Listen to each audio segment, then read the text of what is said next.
गुरुजी ने श्री अग्रदास नाम रखा।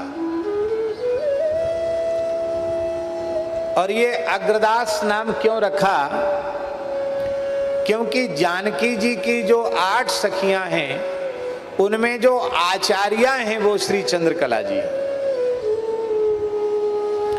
चंद्रकला जी प्रधान सखी हैं, आचार्या हैं, और उन्हें चंद्रकला नाम तो उनका है ही है, दूसरा नाम है उनका अग्र अली। क्या नाम है? अग्र अली, माने सबसे अग्रगण्य हैं वो, इसलिए उनको अग्र अली कहते हैं।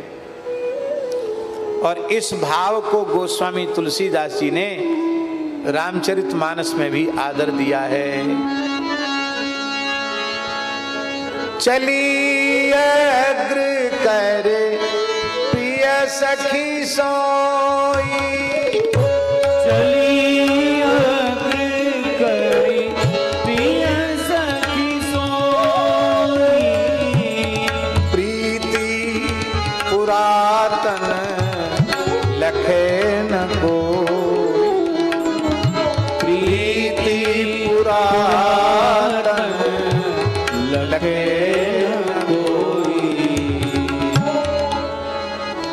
इसलिए गुरुजी ने विचार करके अग्र अली ही बटुक ब्रह्मचारी के रूप में आई। महाराज जी, अग्रदेवाचार्य जी के अवतरण का प्रसंग बड़ा विलक्षण है। उनके प्रसंग में आता है कि भगवान श्री रघुनाथ नित्य साकेत में बड़ी प्रसन्न मुख मुद्रा में विराज रहे थे। प्रसन्न तो रहते ही हैं, प्रसन्नताम यान गथा विषेकतस्तथा न ममले वनवास दुखतः मुखाम्बुज श्री रघुनंदनस्य में सदास्तु सा मंजुल मंगल प्रदा। इनकी मुस्कान तो राज्याभिषेक की घोषणा हो तो भी वही मुस्कान, और वनवास की घोषणा हो जाए तो भी वही मुस्कान। इनकी मुस्कान में तो अंतर पड़ता नहीं, पर आज मुस्कुरा नहीं रहे, बहुत ज्यादा आह्लादित दिखाई पड़ रहे हैं। तो वामांक में विराजमान श्री किशोरी जी ने पूछा, जय जय प्राण जीवन धन, आज प्रसन्न तो आप रहते ही हैं, पर आज विशेष विशेष प्रसन्नता आपकी मुखारविंद से प्रकट हो रही है, उसका कोई विशेष प्रयोजन? बोले हाँ प्रयोजन है। मैंने धरती पर श्री रामानंदाचार्य रूप से प्रकट होकर समाज के सभी वर्गों के लिए भागवत धर्म के, भक्ति के, शरणागति के, प्रपत्ति के द्वार खोलकर देखो कितने जीवों के लिए अपने नित्य धाम का द्वार खोल दिया है।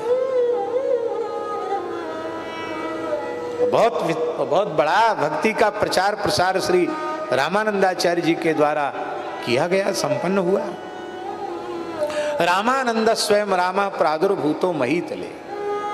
और नाभाजी ने श्री रामानंदाचार्य जी के संबंध में भी लिखा, श्री रामानंद रघुनाथ ज्यों द्वितीय सेतु जगतरण कियो,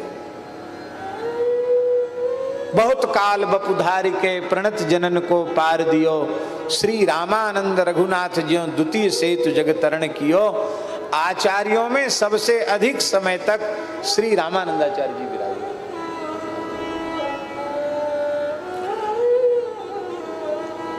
संवत 1256 उनके आविर्भाव का काल है, और संवत 1515 में रामनवमी के दिन वो भगवत धाम प्रयाण किए काशी में पंचगंगा घाट से। तो 1256 से 1515 कितना हुआ? लगभग 259 वर्ष, 250 वर्ष से अधिक विराजे। बहुत भक्ति का प्रचार प्रसार उनके द्वारा हुआ। इसलिए नाभाजी लिखते, बहुत काल बपुधारी के प्रणत जनन को पार दियो, श्री रामानंद रघुनाथ जी द्वितीय सेतु जगतरण कियो। माने मोटा मोटी देखो तो 13वीं सदी से लेके 15वीं सदी, 1515 माने 16वीं सदी का आगमन हो गया। तो मोटा मोटी देखें तो 13वीं सदी से 15वीं सदी के आरंभ तक, 16वीं सदी के आरंभ तक, इतने लंबे समय तक वो विराजे। और बहुत बड़ा भक्ति का प्रचार प्रसार का कार्य उनके द्वारा संपन्न हुआ। तो भगवान बोले मैं इसलिए प्रसन्न हो रहा हूं कि मैंने सबके लिए द्वार खोल दिए और कितना देखो भक्ति का प्रचार हुआ। 12 महाभागवत ही उनके 12 शिष्यों के रूप में प्रकट हुए। श्री ब्रह्मा जी महाराज अनंतानंदाचार्य जी के रूप से प्रकट हुए, श्री नारद जी महाराज सुरसुरानंदाचार्य जी के रूप से प्रकट हुए, भगवान शिव उज्जैन नगरी में श्री सुखानंदाचार्य जी के रूप से प्रकट हुए, स्वयंभूर नारद शंभु कुमारा सनकादिक भगवान श्री नरहरि आनंदाचार्य जी के रूप में प्रकट हुए, कपिल भगवान श्री योगानंदाचार्य जी के रूप में प्रकट हुए, मनु जी महाराज संत पीपा जी के रूप में प्रकट हुए, प्रहलाद जी महाराज श्री संत कबीरदास जी के रूप में प्रकट हुए, जनका श्री जनक जी महाराज श्री भावानंदाचार्य के रूप से प्रकट हुए, जिनका पूर्वाश्रम का नाम श्री विठल पंथ था। श्री संत निवृत्तिनाथ, संत ज्ञानेश्वर, संत सोपान देव और मुक्ताबाई के पिता होने का सौभाग्य जिन्हें प्राप्त हुआ, ऐसे श्री भावानंदाचार्य जी महाराज वो जनक जी के अवतार हैं। भीष्म जी महाराज, पितामह भीष्म बांधवगढ़ नरेश के राजकीय नापित के रूप में सेना नाई के रूप में प्रकट हुए, और बलि जी महाराज आत्मसमर्पण भक्ति के आचार्य बलि जी महाराज वो श्री धन्ना जाट के रूप में प्रकट हुए, राजस्थान के टोंक जिले के धुवन कला गांव में धन्ना जाट के रूप में प्रकट हुए। श्री सुखदेव जी महाराज वे गालवानंदाचार्य जी के रूप में प्रकट हुए, और श्री धर्मराज यमराज संत रैदास जी के रूप में प्रकट हुए। जिन 12 शिष्यों के द्वारा भागवत धर्म का, समाज का कोई वर्ग नहीं बचा, समाज के सभी वर्गों को भगवान की भक्ति का उपदेश आपके द्वारा प्रदान किया गया। भगवान तो बड़ी बड़ाई कर रहे थे कि मैंने आचार्य रूप से प्रकट होकर देखो कितना हित किया। किशोरी जी ने बहुत ज्यादा कोई प्रशंसा नहीं की, बोला हाँ ठीक है आपका जो, बोले रे हम तो सोचते थे कि आप बहुत प्रशंसा करती, पर क्या बात है, हमारे इस आचार्यावतार में कोई न्यूनता रह गई क्या, क्या कोई कार्य अवशिष्ट बच गया क्या? तो श्री जानकी जी ने कहा, महाराज जी, जानकी जी ने कहा कि आपने अपने नित्य धाम की प्राप्ति के द्वार तो खोल दिए, लेकिन किसी के हृदय में मधुर भाव की उपासना करने का भाव जागृत हो, और वो श्री महल में प्रिया प्रियतम की सखी सहचरी भाव से सेवा करना चाहता हो कोई जीव, उसके लिए तो आपने मार्ग को गुप्त रखा है, उसको तो आपने प्रकट ही नहीं किया। तो जीवों को श्री महल की टहल देने का द्वार आपने नहीं खोला, ये न्यूनता रह गई। तो श्री ठाकुर जी ने कहा ये कार्य हमारा नहीं है, ये कार्य तो आपका और आपकी सखियों का है। हमारी महाराज जी ब्रज लीला में ललता विशाखा लाल जी को भीतर जाने से रोक देती हैं, और हमारे रमण बिहारी को निहोरे करने पड़ते हैं कि ललता जी आपकी कृपा हो जाए तो हमें श्री राधा रानी का, वृषभानु नंदिनी का दर्शन हो जाए। तो महाराज ये महल में तो आपका साम्राज्य है। आज भी महाराज जी अयोध्या कनक भवन में जो प्रातःकालीन या रात्रिकालीन स्तुति होती है, उसमें राम जी का श्लोक पहले नहीं बोला जाता है, क्योंकि महल है ना, वहाँ जानकी जी की प्रधानता है, तो वहाँ वंदे विदेह तनया पद पुंडरीकम, यहीं से स्तुति शुरू होती है, वंदे विदेह तनया।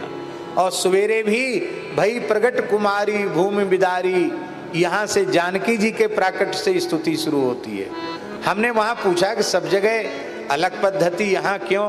तो वहाँ के पुजारी ने कहा बाबा सब जगह मंदिर है, यहाँ महल है, यहाँ जानकी जी की प्रधानता। बोलो भक्तवत्सल भगवान की।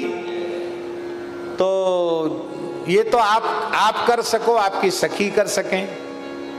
तो श्री जानकी जी ने मधुरोपासना की प्रतिष्ठा और प्रचार प्रसार के लिए श्री चंद्रकला जी की ओर देखा।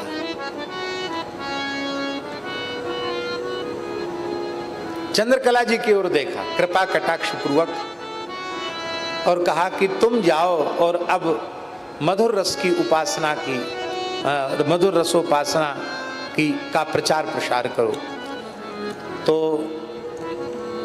इतना सुनते ही चंद्रकला जी मूर्छित होकर गिर गई, क्योंकि वो प्रिया लाल जी का विश्लेष निमिषार्ध के लिए भी सहन नहीं कर सकती। वही तो धरती पर भेज रहे हैं। तब श्री किशोरी जी ने उनको उठाकर अंकमाल दिया और कहा, अरे सखी तू बड़ी भोरी है, तुम इस स्वरूप में तो मेरे ही निकट रहोगी, पर एक स्वरूप से तुम नीचे धरती पर जाकर आचार्य स्वरूप से श्री सीताराम जी की जो मधुरोपासना है उस भाव का प्रवर्तन करोगी।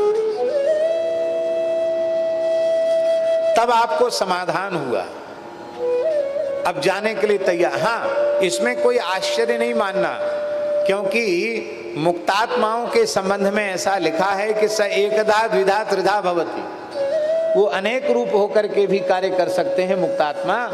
तो ये तो सब मुक्तात्मा ही हैं, भगवान के नित्य धाम के निवासी, बद्ध जीव तो है नहीं, मुक्तात्मा हैं। इसलिए एक रूप से वहां हैं और एक रूप से यहाँ हैं। सन्निधि में उद्धव जी हैं और ब्रज में हमारे सूरदास जी किसके स्वरूप हैं? उद्धव जी की तो स्वरूप हैं।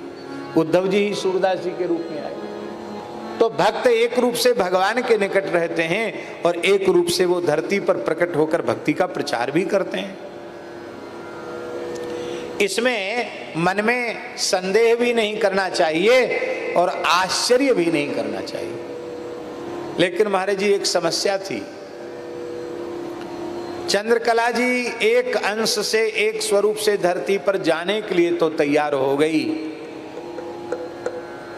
पर श्री रघुनाथ जी ने धरती पर दृष्टिपात किया कि कौन भाग्यशाली विप्र दंपति इनके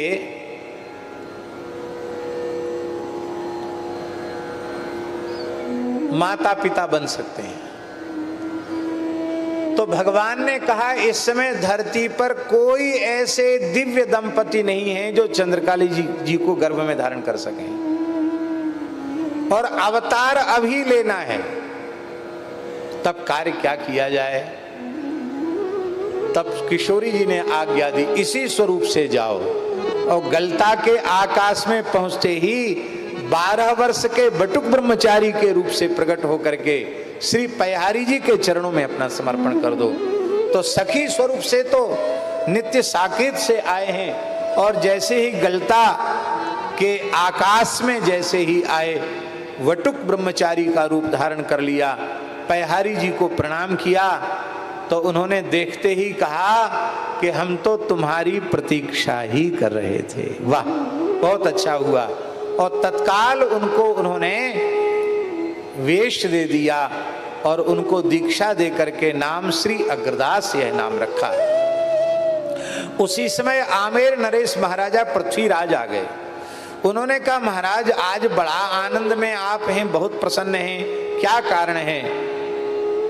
तो महाराज जी, सत शिष्य मिलकर गुरु जी को कितनी प्रसन्नता होती है ये चेला नहीं जान सकता, ये तो गुरु जी अनुभव कर सकते हैं। श्री अग्रदेवाचार्य जी को प्राप्त करके पयहारी जी प्रसन्न हैं।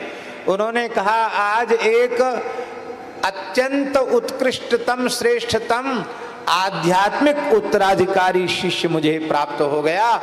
इस शिष्य की प्राप्ति में उत्सव हो रहा है। पुराना समय ऐसा था महाराज जी कि किसी को साधु बनाते थे तो स्थान में भंडारा होता था। हाँ, अभी भी ठाकुर जी को भोग लगता है और गौ सेवा, ब्राह्मण सेवा, संत सेवा और सब संतों का चरणामृत उतरवाया जाता है।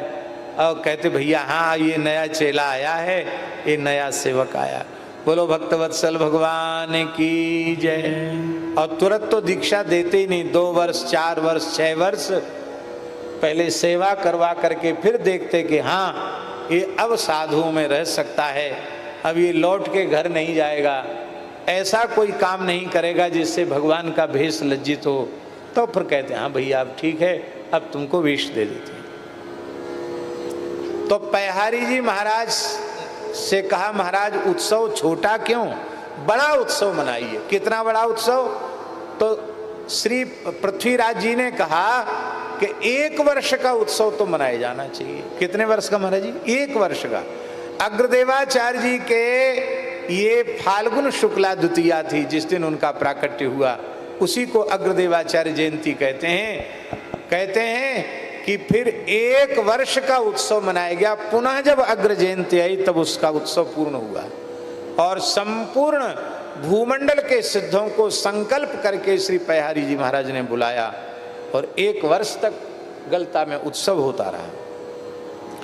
पर अग्र स्वामी जी का नाम अग्रदेवाचार्य जी अथवा अग्रदास जी, और साधु तो अपने एक कोई न कोई साधु सही नाम धर लेते हैं, आप अपभ्रंश हो जाते हैं महाराज जी कुछ शब्द। तो अग्र स्वामी जी को वाणी के ग्रंथों अगर स्वामी भी लिखा, कहीं कि अगर स्वामी, अग्र स्वामी को अगर स्वामी।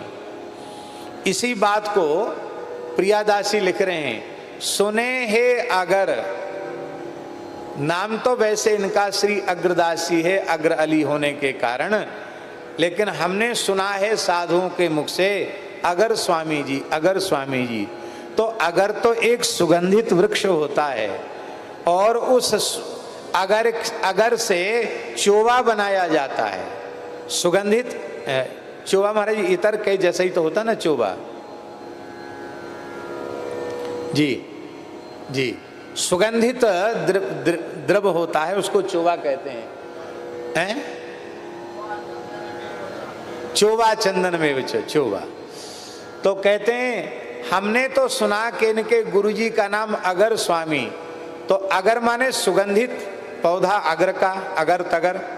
तो अगर से लगता है इत्र निकाला गया है, अगर का इत्र है नाभाजी और उस इत्र की सुगंध भक्तमाल है। हमारे महाराज जी कहते थे विशेष बात, महाराज जी कहते थे कि हमारे जो आर्ष ग्रंथ हैं, श्रीमद् भागवत, श्रीमद् भगवद गीता, प्रधान का नाम ले रहे हैं, श्रीमद् भागवत, श्रीमद् भगवद गीता, श्रीमद् रामचरितमानस, श्रीमद् वाल्मीकि रामायण प्रवृत्ति, ये मनुष्य को स्वर्ण बना देते हैं, स्वर्ण के समान चमत्कृत कर देते हैं, अत्यंत मूल्यवान बना देते हैं, दिव्य बना देते हैं। ये मनुष्य को स्वर्ण बना देते हैं। और स्वर्ण में सुगंध हो तो, बिना सुगंध के स्वर्ण इतना ग्राह्य है, इतना आकर्षक है, और उसमें यदि सुगंध होती तो क्या कहना, मुहावरा है सोने में सुगंध। तो पूज्य गुरुदेव भक्तमाली जी कहते थे कि सारे आर्ष ग्रंथ स्वर्ण बना सकते हैं, पर भक्तमाल ग्रंथ का आश्रय लाते सोने में भी सुगंध आ जाती है, सोने में सुगंध आती है। पुष्प की सुगंध को आप दीर्घ काल तक सुरक्षित रखना चाहें तो उसका क्या उपाय है? उसका उपाय वही है कि उसका बढ़िया इत्र बना लिया जाए। इत्र भी महाराज जी बताते हैं, इत्र के बारे में तो महाराज जी से ज़्यादा कोई बता ही नहीं सकता है, ना अनुभव कर सकता है। महाराज जी कहते ये रूह है, रूह माने उस इत्र की भी आत्मा है। ये रूह खस है, ये गुलाब की रूह है, ये खस की रूह है, ये चंदन की रूह है। तो रूह से तो कितना कितना इतर लोग बना देते होंगे। तो ऐसे ही ये भक्त पुष्प हैं, और भक्त पुष्पों की सुगंध, भक्त पुष्पों का सार सर्वस्व मानो नाभाजी हैं, और उसकी जो दिव्य सुगंध है वो मानो भक्तमाल है। अर्थात जीवन को यदि भावना की दिव्य सुगंध से परिपूरित करना चाहते हो तो भक्त चरित्रों का आश्रय